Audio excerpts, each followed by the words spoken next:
Hello friends, कैसे हैं आप लोग। फ़िलिस्तीन और इजराइल के संघर्ष के ऊपर जो मैंने एक वीडियो सीरीज़ की शुरुआत की थी, उसका यह तीसरा वीडियो है। और पहले वीडियो में मैंने यरूशलेम के इतिहास के बारे में बताया और सेकेंड वीडियो में मैंने यहूदियों के इतिहास के बारे में बताया। तो अगर आपने उस वीडियो को नहीं देखा है तो उसे ज़रूर देखिए और मैंने उसका लिंक डिस्क्रिप्शन बॉक्स में मैं डाल दूँगी। और आज के इस वीडियो में मैं बात करूंगी कि किस तरीके से इजराइल का जो इजराइल किस तरीके से अस्तित्व में आता है और इजराइल के अस्तित्व में आने के बाद उस देश की जो या फिर उस पूरे अरब वर्ल्ड की जो एक पॉलिटिक्स थी वो किस तरीके से बदल जाती है और अमेरिका और इंग्लैंड का या फिर जो भी वेस्टर्न कंट्री थी उनका उसमें क्या रोल होता है और उनका क्या योगदान होता है इस कॉन्फ्लिक्ट को और बढ़ावा देने में। तो चलिए अंत तक वीडियो में बने रहिए क्योंकि इसमें बहुत सारी इंटरेस्टिंग और इम्पॉर्टेंट बातें की जाएगी। तो चलिए वीडियो की शुरुआत करती हूँ और अगर आपको वीडियो पसंद आएगा तो इसे लाइक ज़रूर कीजिएगा। तो चलिए वीडियो की शुरुआत करते हैं और सबसे पहले ये जानने की कोशिश करते हैं कि इजराइल का अस्तित्व किस तरीके से विश्व के नक्शे पर आता है। तो जैसा कि पिछले वीडियो में भी मैंने आपको बताया कि जब जो यहूदी लोग थे उन्हें जब उनके अपने ही होमलैंड से भगाया गया, उन्हें यहाँ से हटाया गया या फिर उन्हें मजबूर किया गया कि वो अलग अलग दुनिया में जाकर अलग अलग देशों में बसे, तो जिस देश में भी वो गए वहाँ पे उनके साथ काफ़ी गलत व्यवहार किया गया। उनके मतलब एक तरीके से हम कह सकते हैं कि यहूदी एक ऐसा कौम है जिसके साथ सबसे ज़्यादा नाइंसाफ़ी हुई है। अगर वर्ल्ड हिस्ट्री में हम देखते हैं अलग अलग कौम के इतिहास को अगर हम खंगालने की कोशिश करते हैं तो यहूदियों के साथ सबसे ज़्यादा नाइंसाफ़ी हुई और जहाँ भी वो गए वहाँ पे उनके साथ गलत व्यवहार किया गया, उनका परसिक्यूशन किया गया, उनको धार्मिक रूप से, सामाजिक रूप से हर तरीके से प्रताड़ित करने की कोशिश की गई। लेकिन यहूदी काफ़ी मेहनती थे, जो उनका एजुकेशन था वो काफ़ी अच्छा था, जिसकी वजह से वो जहाँ भी जिस भी समाज में हो गए वो काफ़ी पावरफुल होते चले, मतलब कि वो इन्फ्लुएंशियल होते चले गए क्योंकि ट्रेड एंड कॉमर्स पे उनका कब्जा होता था या साइंस इनोवेशन पे उनकी पकड़ होती थी, जिसकी वजह से वो उस समाज में उनका इन्फ्लुएंस जो है वो काफ़ी बढ़ गया। और यही वजह थी कि 19वीं सेंचुरी के लास्ट में आते आते जो दुनिया के अलग अलग देशों में जो पावरफुल, जो इन्फ्लुएंशियल यहूदी थे, उन्होंने यह महसूस किया कि यहूदियों के लिए एक अलग देश का होना बहुत ज़रूरी है क्योंकि जब तक उनके पास एक अपना लैंड नहीं होगा तब तक वो इसी तरीके से हर जगह पे उनके साथ गलत व्यवहार किया जाता रहेगा। और ये एक रिवॉल्यूशन सा शुरू हो गया था, एक अपने लिए एक अलग एक सेपरेट होमलैंड, सेपरेट कंट्री को बनाने के लिए, जो कि आपका ब्रिटेन में भी था। और अमेरिका के जो यहूदी थे वो काफ़ी इन्फ्लुएंशियल थे, उनका जो वहाँ की सरकार थी उसके ऊपर उनका काफ़ी इन्फ्लुएंस था। तो जैसा कि मैंने पिछले वीडियो में बताया कि बाल्फोर डिक्लेरेशन जो हुआ था, जिसमें कि पहली बार पैलेस्टाइन मतलब कि किसी अथॉरिटी के द्वारा यहूदियों के लिए एक अलग देश के निर्माण की बात की गई थी। तो हालांकि यहूदियों की तरफ से जो उनके अपने ऑर्गेनाइजेशन थे वहाँ से काफ़ी वर्षों से इसका डिमांड हो रहा था, लेकिन पहली बार ब्रिटिश सरकार की तरफ से ये एक मसौदा तैयार, मतलब ये एक ऑफ़र दिया गया कि इस तरीके का एक कंट्री होनी चाहिए जहाँ पे यहूदी लोग अपनी शांति से रह सकें, सुरक्षित रह सकें। उसके बाद लेकिन अब ब्रिटेन ने अगर इस तरह का कोई मसौदा तैयार किया था तो वो ऐसा नहीं था कि वो यहूदियों से उन्हें बहुत प्यार था या वो बहुत अच्छे, ऐसा कुछ उसके पीछे भी उनकी एक राजनीतिक चाल थी। क्योंकि उनको ये पता था कि जो अमेरिका के यहूदी हैं वो काफ़ी इन्फ्लुएंशियल हैं, उनका सरकार के ऊपर काफ़ी प्रभाव है, तो वो इस मसौदे के ज़रिए उन यहूदियों को इम्प्रेस करने की कोशिश कर रहे थे ताकि वो यहूदी अपनी सरकार पे को इन्फ्लुएंस कर सके और अमेरिका ब्रिटेन का साथ दे सके। तो उसके पीछे ये पूरी की पूरी ऐसी मंशा बताई जाती है हिस्टोरियंस के ज़रिए। खैर, वजह जो भी हो, इससे यहूदियों की जो बरसों पुरानी मांग थी, उनके लिए अपने लिए एक अलग देश के निर्माण की जो मांग थी उसको बल मिला। और अगले कुछ दशकों में हम देखते हैं कि लाखों की संख्या में यहूदी पैलेस्टाइन जाते हैं और वहाँ पे वो अपने आप को बहुत ही अच्छी तरीके से इस्टेब्लिश करते हैं। वहाँ पे वो ज़मीन खरीदते हैं, वहाँ पे जो अपने लिए शहर का निर्माण करते हैं और वो अपने आप को इस स्थिति में लेकर आते हैं जिससे कि वो अपनी मांग को प्रभावशाली तरीके से इंटरनेशनल कम्युनिटी के सामने रख सकें। दूसरी तरफ अमेरिका के जो यहूदी थे वो अपनी सरकार पे दबाव डाल रहे थे कि वो जो पैलेस्टाइन के यहूदी के जो डिमांड है उसको वो सपोर्ट करें इंटरनेशनल मंच पे। और फिर इसका परिणाम ये निकलता है कि 28 नवंबर 1947 को यूएन चार्टर 181 को पास किया जाता है और यहूदियों के लिए एक अलग राष्ट्र के मांग को स्वीकार किया जाता है और पैलेस्टाइन को 3 भाग में बांटा जाता है, यहूदी, अरब और तीसरा इंटरनेशनल ऑर्गेनाइजेशन के अंदर जो कि यरूशलेम का हिस्सा है। ये सारी बातें मैंने लास्ट वीडियो में बताई है, तो यहाँ पे मैं इसका डिटेल नहीं बताऊँगी। यूएन के इस रिजोल्यूशन को अरब किसी भी कीमत पर मानने को तैयार नहीं थे। जो अरब के जो अन्य देश थे जिसमें कि इजिप्ट था, लेबनान था, जॉर्डन था, इराक था, ये लोग इस रिजोल्यूशन के खिलाफ थे और वो किसी भी कीमत पे इसे पास नहीं होने देना चाहते थे। और उनका यह मानना था कि पैलेस्टाइन को किस तरीके से डिवाइड करना है, नहीं करना है, ये वहाँ का जो लोकल मुस्लिम पॉपुलेशन है वो इस चीज़ को डिसाइड करे, यूएन इस चीज़ को डिसाइड ना करे। लेकिन डिसीजन हो गया और उसके बाद वहाँ पे काफ़ी एक सिविल वार की स्थिति हो गई थी। यहूदियों और जो वहाँ के अरब लोकल पॉपुलेशन थे उनके बीच में एक सिविल वार की स्थिति हो गई थी। सेकेंड वर्ल्ड वार के बाद ब्रिटेन काफ़ी कमज़ोर हो गया था और वह इस स्थिति में नहीं था कि वो जो उसकी जो भी कॉलोनीज़ थी उसको वो संभाल सके या फिर वहाँ होने वाले सिविल वार को या फिर जो एंटी कॉलोनियल जो मूवमेंट चल रहा था उसको दबा सके।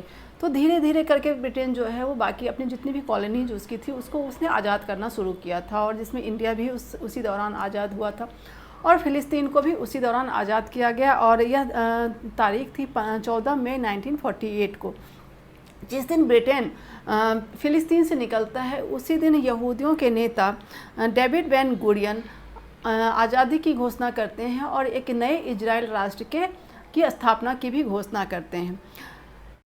गुरियन के इस घोषणा के बाद अरब देशों ने इसका काफ़ी विरोध किया और अरब देशों में जिसमें कि इजिप्ट, सीरिया, जॉर्डन, लेबनान और इराक शामिल थे, इन सारे देशों ने मिलकर इजराइल के ऊपर हमला बोल दिया। इस हमले को फर्स्ट अरब इजराइल वार कहा जाता है जो कि 1948 में हुआ था। ये 4-5 देश इकट्ठा होकर एक ऐसे राष्ट्र के ऊपर हमला करते हैं जो कि अभी अभी अस्तित्व में आया था, जो कि उनसे काफ़ी छोटा था। और लेकिन इजराइल की अपनी एक जो उनके अंदर की जो एक इच्छा शक्ति थी, उनको अपने लिए जो एक देश के निर्माण करने का जो उनकी प्रतिबद्धता थी, उसने उनको इतनी शक्ति दी कि उन्होंने मतलब इजरायली सेना ने इनका काफ़ी विरोध मतलब जमकर मतलब पूरी ताकत के साथ इनका विरोध किया और ये सारी सेनाएं जो अरब लीग की कंबाइंड सेना थी वो इजराइल की सेना से हार गई। अब इस दौरान एक और चीज़ यहाँ पे इम्पॉर्टेंट है कि जब ये पूरा का पूरा प्रोसेस चल रहा था इजराइल के निर्माण का, तो ये तो समझ में आ गया था इजराइल जो यहूदी लोग थे कि इतनी आसानी से उन्हें अपना देश मिलने वाला नहीं है। इसके लिए उन्हें एक बहुत ही बड़ा सशस्त्र संघर्ष करना पड़ेगा और इसके लिए ज़रूरी है कि उन्हें जो सामरिक रूप से उन्हें काफ़ी पावरफुल होना पड़ेगा। उन्हें मतलब अस्त्र शस्त्र से पूरी तरीके से अपने आप को मजबूत करना होगा, तभी वो जो उनके आसपास जो भी देश थे उनका वो मुकाबला कर सकते हैं। और इस काम में जो दुनिया भर के यहूदियों ने इजराइल के यहूदी की मदद की, हर जगह से फंड इकट्ठा किया गया, जिसमें एक बार फिर से अमेरिका के यहूदियों ने इसमें बहुत बड़ी भूमिका निभाई। गोल्डा मीर जो कि आगे चलकर इजराइल की प्राइम मिनिस्टर भी बनती हैं, उन्होंने उनकी अगुवाई में अमेरिका में बहुत एक बड़ा अमाउंट जो है इकट्ठा किया गया और इजराइल को दिया गया और इजराइल उसी पैसे से ईस्ट यूरोप से, जिसमें मेनली फ्रांस था, वहाँ से वो बड़ी संख्या में हथियार खरीदता है ताकि वह आने वाले युद्ध में खुद को पूरी मजबूती से खुद को खड़ा रख सके। इसके साथ साथ जितने भी यहूदी लोग थे उनके लिए जो मिलिट्री ट्रेनिंग जो था वो अनिवार्य था, चाहे वो महिला हो या पुरुष, कोई मायने नहीं रखता। सभी जितने भी यहूदी थे सबको मिलिट्री ट्रेनिंग लेना ही लेना है। तो इस तरीके से उन्होंने जो आने वाले भविष्य में जो उनको परेशानियां उठानी थी उसके लिए उन्होंने खुद को पहले से ही तैयार करना शुरू कर दिया था। साथ ही उन्होंने एजुकेशन पे काफ़ी काम किया क्योंकि जब तक एजुकेशन के जरिए लोगों को ताकतवर नहीं बनाया जाएगा तब तक एक मजबूत राष्ट्र का निर्माण नहीं किया जा सकता था। इस चीज़ को यहूदी जानते थे क्योंकि उन्होंने अपनी एजुकेशन, अपने इनोवेशन के दम पे ही पूरी दुनिया में अपना प्रभाव जमाया था। तो इसलिए वहाँ पे एजुकेशन पे उन्होंने काफ़ी काम किया और इस तरीके से हर तरीके से उन्होंने हर वो काम किया जिससे कि वो अपने देश को आर्थिक रूप से, सामरिक रूप से हर तरीके से मजबूत बना सके। इस युद्ध में इजराइल ने अरब देशों की कंबाइंड सेना को हरा दिया, और ना सिर्फ उन्होंने उनकी सेनाओं को हराया बल्कि अब उनका कब्जा जो था वो फ़िलिस्तीन के 78% जो फ़िलिस्तीन की टेरिटरी थी उसके ऊपर इजराइल का कब्जा हो गया, जो कि पहले कितना था, पहले 55% एरिया जो था वो जो UN रेजोल्यूशन के तहत इनको 55% एरिया दिया गया था, लेकिन अब इनके पास 78% एरिया हो गया था। लेकिन इसके अलावा गाजा स्ट्रिप का जो एरिया था उसके ऊपर इजिप्ट ने कब्जा कर लिया, और वेस्ट बैंक का जो एरिया था उसके ऊपर जॉर्डन ने कब्जा कर दिया, और इसके साथ साथ ईस्ट यरूशलेम के ऊपर भी जॉर्डन का कब्जा हो गया। अब इससे क्या हुआ कि 78% ज़मीन जो थी वो इजराइल के पास आ गई, जो बची खुची ज़मीन थी वो इजिप्ट के पास चली गई या फिर जॉर्डन के पास चली गई। तो अब जो वहाँ के लोकल अरब्स थे उनके पास तो ज़मीन बची ही नहीं थी कि जहाँ पे वो रह सके। तो इस युद्ध के बाद लगभग 7 लाख से ऊपर जो वहाँ के लोकल पॉपुलेशन था, जो पैलेस्टीनियन अरब थे, उनको 7 लाख से ऊपर पैलेस्टीनियन अरब वहाँ से माइग्रेट कर जाते हैं। वो अलग अलग अरब के देशों में जाकर वो बसते हैं, और यूएन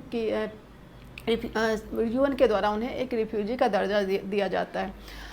तो इस तरीके से हम देखते हैं कि जो वहाँ का लोकल पॉपुलेशन था वो भले ही जो अरब लीग के कंट्री थे जिसमें इजिप्ट था, सीरिया था, लेबनान था, जॉर्डन था, वो उनके हितों के लिए लड़ रहा था, लेकिन सच्चाई ये थी कि वो उनके हितों को वो सुरक्षित नहीं रख पा रहा था, बल्कि सभी अपनी अपनी राजनीतिक महत्वाकांक्षा को इसमें पूरा कर रहे थे।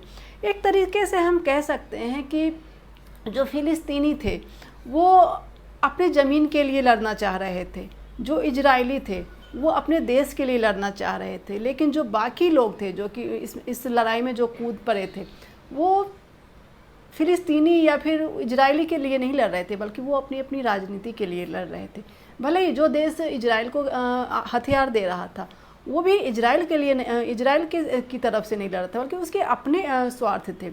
जो अरब कंट्री थे उनके अपने स्वार्थ थे, तो कोई भी यहूदियों के लिए नहीं लड़ रहा था या फिर कोई भी उन फ़िलिस्तीनियों के लिए नहीं लड़ रहा था।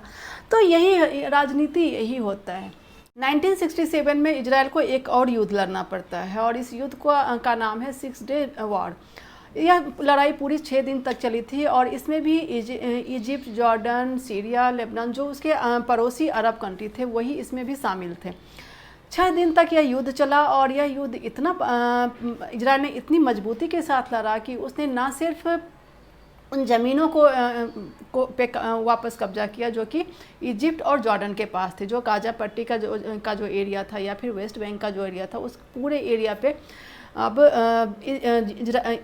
एरिया पे अब इजराइल का कब्जा हो गया, और इस तरीके से इजराइल का जो प्रभाव क्षेत्र था वो और बड़ा हो गया। लड़ाइयाँ तो हो रही थी, ये देश इसमें कूद भी रहे थे, लेकिन कोई भी वहाँ के लोकल फ़िलिस्तीनी लोगों की बात नहीं करते। उनके हितों के लिए कोई भी ऐसा कोई रिजोल्यूशन नहीं निकाल रहा था, क्योंकि इसका कोई सॉल्यूशन नहीं था, बल्कि बातचीत ही इसका सॉल्यूशन था। 1964 में यासर अराफात के नेतृत्व में फ़िलिस्तीनी लिबरेशन ऑर्गेनाइजेशन का गठन होता है, और यह शुरुआती जो वर्ष में इन्होंने एक सशस्त्र आंदोलन चलाया और इजराइल से अपनी ज़मीन वापस लेने की कोशिश की, और जिसकी वजह से इन्हें एक टेररिस्ट ऑर्गेनाइजेशन की तरह देखा जाने लगा और टेररिस्ट ऑर्गेनाइजेशन माना गया। लेकिन फिर आगे चल के 1974 में UN ने इन्हें रिकॉग्नाइज किया और उन्हें एकमात्र फ़िलिस्तीनियन अथॉरिटी के रूप में इन्हें देखना शुरू किया, जो एकमात्र फ़िलिस्तीनियन ऑर्गेनाइजेशन थे जो कि उनके हक़ों के लिए इंटरनेशनल मंच पे आकर बात कर सकता था। तो इस तरीके से 74 में हम देखते हैं कि 74 में UN ने PLO को रिकॉग्नाइज किया। इसके बाद कुछ और युद्ध होते हैं, और मेनली इजराइल और इजिप्ट के बीच में, और जिसके बाद इजराइल जो है वो न सिर्फ अपना एरिया छुड़ाता है बल्कि इजिप्ट का भी कुछ एरिया पे वो कब्जा कर लेता है। और फिर उसके बाद अमेरिका के नेतृत्व में इजिप्ट और इजराइल के बीच में एक नेगोशिएशन होता है जिसे हम कैंप डेविड एकॉर्ड के नाम से जानते हैं। और ये जो एकॉर्ड था वो अमेरिकन राष्ट्रपति जिमी कार्टर की मध्यस्थता में यह समझौता करवाया गया था, और इस समझौते के तहत पहली बार इजिप्ट ने इजराइल को एक्सेप्ट किया, उनके फॉर्मेशन को उन्होंने एक्सेप्ट किया और इस तरीके से इजिप्ट जो था वो पहला अरब कंट्री बना जिसने इजराइल को मान्यता दिया। इसके बाद दोनों के बीच एक समझौते हुए, जिसमें से इस समझौते के तहत आपस में वो युद्ध नहीं करेंगे, अरब देशों में एक पूरे एरिया में एक शांति को बहाल रखने की जिम्मेदारी उन्होंने आपस में इस चीज़ को निर्धारित किया। और इस पीस समझौते की वजह से इजराइल के प्राइम मिनिस्टर मेनाहेम बेगिन और इजिप्ट के प्रेसिडेंट अनवर सादात को नोबेल प्राइज़ भी दिया गया था शांति के लिए। लेकिन अगले ही वर्ष इजिप्ट के कुछ एक्सट्रीमिस्ट ग्रुप ने अनवर सादात की हत्या कर दी क्योंकि उनको यह गवारा नहीं हुआ कि इजिप्ट किस तरीके से इजराइल को मान्यता कैसे दे सकता है। 1992 में इजराइल के प्राइम मिनिस्टर बनते हैं इत्ज़हाक रबीन। उनकी सोच थोड़ी बाकी प्राइम मिनिस्टर से, जो उनसे पहले के जो नेता थे उनसे थोड़ी अलग थी। उनका यह मानना था कि हिंसा किसी भी चीज़ का सॉल्यूशन नहीं है और इतने वर्षों से फ़िलिस्तीनी और इजरायली आपस में लड़ते आ रहे हैं, जिसकी वजह से जहां लाखों की संख्या में फ़िलिस्तीनी जो है वो माइग्रेट कर रहे हैं और एक विस्थापित की जीवन जी रहे हैं, एक रिफ्यूजी की तरह रह रहे हैं, वहीं दूसरी तरफ इजराइल भी शांति से नहीं रह रहा था। उसका बहुत बड़ा उसके अंदर भी एक अशांति का माहौल रहता था और लाखों की संख्या में उनके लोग भी प्रभावित हो रहे थे उस संघर्ष से। तो उन्होंने यासर अराफात के साथ मिलकर एक समझौता किया और इसे ओस्लो एकॉर्ड कहा जाता है। इस ओस्लो एकॉर्ड में पहली बार जहां एक तरफ फ़िलिस्तीनी ने या इजराइल को मान्यता दिया एक देश के रूप में, वहीं इजराइल ने जो PLO था उसको मान्यता दिया फ़िलिस्तीनी के एक वैध प्रतिनिधि के रूप में। इसके अलावा इजराइल ने जो गाज़ा पट्टी का एरिया जो उसने कब्जा किया था 6 डे वॉर के टाइम, या फिर वेस्ट बैंक का जो एरिया था जिस पे उसने कब्जा किया था उसे उसने फ़िलिस्तीनियों को दे दिया। और उसके अलावा एक ऑटोनोमस बॉडी के गठन की बात हुई जो कि फ़िलिस्तीनियों के हक़ के लिए या फिर उनके सेल्फ रूल वहाँ पे उनका स्टार्ट हो पाए। लेकिन जब हम अरब पॉइंट ऑफ व्यू से देखते हैं तो भले ही जो इजराइल ने वेस्ट बैंक का एरिया दे दिया था PLO को, लेकिन वहाँ पे उसने क्या किया कि बड़ी संख्या में उनके जो अपने लोग थे जो यहूदी थे उनको बसाना शुरू किया। मतलब कि ऑफिशियली ये पूरा प्रोसेस नहीं चल रहा था, लेकिन कहीं ना कहीं सरकार इस चीज़ को इनकरेज कर रही थी। जो यहूदी लोग थे उनको इनकरेज कर रही थी कि वहाँ जाकर वो बसे, मतलब कुछ ऐसी उनकी सुविधाएं मिल रही थी जिसकी वजह से वो लोग वहाँ यहूदी लोग वहाँ जाकर बसे। तो इसकी वजह से जो पूरा वेस्ट बैंक का एरिया था वो 3 भाग में डिवाइड हो गया। एक तो जिसमें इजराइल का प्रभुत्व था, दूसरा जिसमें फ़िलिस्तीन का था और तीसरा एरिया जो यरूशलेम का एरिया था जिस पे दोनों का ही कब्जा था, मतलब दोनों का ही प्रभाव था। तो इस तरीके से हालांकि इजराइल ने अपनी तरफ से कोशिश की और एक शांति समझौता हुआ और जो एक बरसों पुरानी जो एक सशस्त्र संघर्ष चल रहा था, जो एक हिंसा का माहौल बना हुआ था, उस पर कुछ समय के लिए विराम लगा। और इस प्रयास के लिए अराफात और रबीन को फिर से एक बार नोबेल प्राइज़ से सम्मानित किया गया, शांति का नोबेल प्राइज़ दिया गया। लेकिन ये चीज़ें न तो जो फ़िलिस्तीनी थे, जो फ़िलिस्तीनी जो एक्सट्रीमिस्ट थे उनको ये चीज़ें पसंद आई, ना ही जो यहूदी एक्सट्रीमिस्ट थे उनको ये चीज़ें पसंद आई। और यही वजह थी कि जो यहूदी एक्सट्रीमिस्ट ने रबीन को अगले ही वर्ष उनकी हत्या करवा दिया। तो इस तरीके से ये जो पूरा का पूरा प्रोसेस, एक शांति का जो एक प्रोसेस स्टार्ट हुआ था उसको वहीं पे विराम लग गया। वहीं दूसरी तरफ हम देखते हैं कि PLO को काउंटर करने के लिए एक नए ऑर्गेनाइजेशन का जन्म होता है जिसका नाम होता है हमास। और ये पूरी तरीके से एक्सट्रीमिस्ट माइंड के लोग थे उनसे के द्वारा ये पूरा का पूरा संगठन शुरू किया गया था और चलाया जा रहा था। फिर इनका आपस में ही एक संघर्ष शुरू हो गया था, जो एक्सट्रीमिस्ट थे और जो एक शांति का माहौल चाहते थे।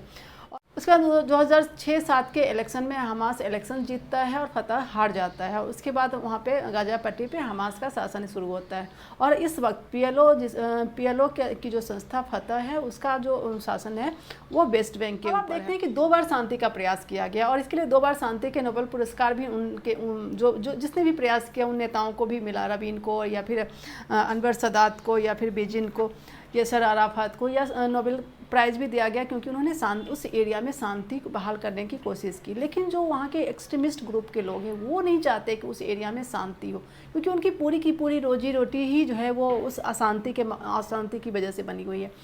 हमास पिछले करीब तीन दशकों से वहाँ पे अपना प्रभाव जमा रहा है और उस एरिया में एक हिंसा का माहौल बना के रखे हुए हैं। वहीं इजराइल भी कम नहीं है। इजराइल भी भले ही मतलब इजराइल ऑफिशियली कुछ नहीं करता है, बट वो बीच बीच में कुछ ऐसी हरकतें वहाँ के लोगों को मतलब वहाँ के हमला करना या फिर हर तरह का परसिक्यूशन करना, मतलब इजराइल भी अपने लेवल पे ऐसी हरकतें कर रहा है जिसकी वजह से इस एक आग में घी का काम ये हो रहा है। अभी इसका सॉल्यूशन क्या है? इसका सॉल्यूशन तो तभी होगा जब वहाँ की पब्लिक चाहेगी। और वहाँ की पब्लिक क्या चाहेगी कि अगर जो एक्सट्रीमिस्ट ग्रुप के लोग हैं उनको समर्थन देना बंद करना, क्योंकि किसी इस तरह की किसी भी ये जो कॉम्प्लिकेटेड मसले होते हैं उसका सॉल्यूशन हिंसा से नहीं हो सकता। क्योंकि ना तो इजराइल कम है ना ही फ़िलिस्तीन कम है। इजराइल के पास हर वो ताकत है जिससे कि वो फ़िलिस्तीन को किसी भी समय बर्बाद कर सकता है। वहीं फ़िलिस्तीनी जो संस्था है, जो हमास है, उनका मकसद ये है कि बस किसी तरीके से अपने अस्तित्व को बचा के रखना, अपने रेलेवेंस को बनाए रखना, और जिसकी वजह से वो भी नहीं चाहते हैं कि उस एरिया में शांति बनी रहे।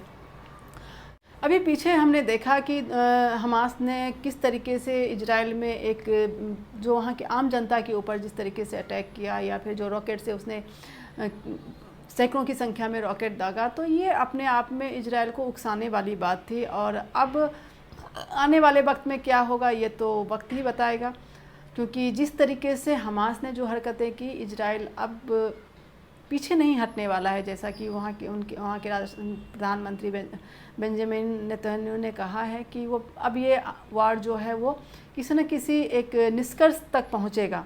तो देखते हैं आने वाले वक्त में क्या होता है। मुझे उम्मीद है कि इस कॉम्प्लिकेटेड मसले को कुछ हद तक मैं समझाने में आप लोगों को कामयाब हुई हूँ। अगर कामयाब हुई हूँ तो वीडियो को लाइक कर दीजिए और चैनल को सब्सक्राइब कीजिए। फिर एक बार मिलते हैं एक ऐसे ही इम्पॉर्टेंट टॉपिक के साथ। तब तक के लिए जय हिंद।